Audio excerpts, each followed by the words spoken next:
ক্ষমতায় এসে সব বাণিজ্য অংশীদারদের ওপর গণহারে শুল্ক চাপিয়ে দিয়েছিলেন প্রেসিডেন্ট ডোনাল্ড ট্রাম্প। তার বিতর্কিত শুল্ক নীতি অস্থির করে তুলেছিল বিশ্ববাজার। দীর্ঘদিন ধরে এ নিয়ে আপত্তি জানিয়েছে বিশ্ব নেতারা। তার এই স্বেচ্ছাচারিতামূলক বাণিজ্য নীতি বাতিলের বিষয়ে এবার একমত হল মার্কিন সিনেট।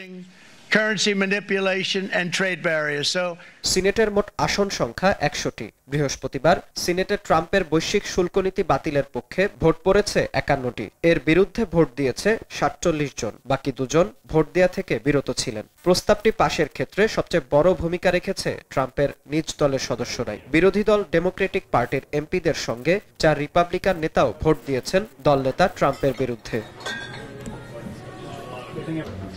ঘনিষ্ঠ প্রতিবেশী কানাডা ও ব্রাজিলের ওপর অতিরিক্ত শুল্ক আরোপ করে বাণিজ্য সংকট তৈরির জন্য ট্রাম্পকে দোষারোপ করেন অধিকাংশ সিনেট সদস্য।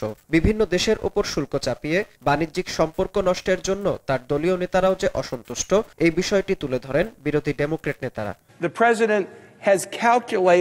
আমরা আশা করছি প্রেসিডেন্ট ট্রাম্প তার শুল্ক নীতি বাতিল বা স্থগিতের ব্যাপারটি গুরুত্ব দিয়ে পুনর্বিবেচনা করবেন, কারণ এই শুল্ক নীতি নিয়ে তার দল রিপাবলিকান পার্টির মধ্যে আপত্তি আছে। আজকের ভোটাভুটি তারই প্রমাণ।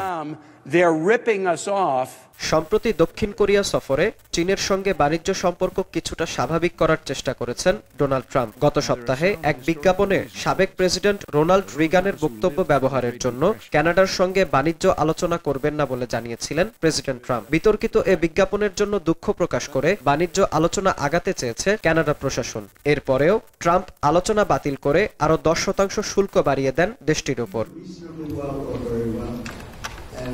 তার এমন আগ্রাসী বাণিজ্য নীতি ও পদক্ষেপের কারণে মার্কিন অর্থনীতিও অস্থিতিশীল হয়ে রয়েছে দীর্ঘদিন ধরে। তাই মার্কিন অর্থনীতি স্বাভাবিক করতে এবার প্রেসিডেন্টের বিরুদ্ধে শক্ত অবস্থান নিলেন দেশটির জনপ্রতিনিধিরা।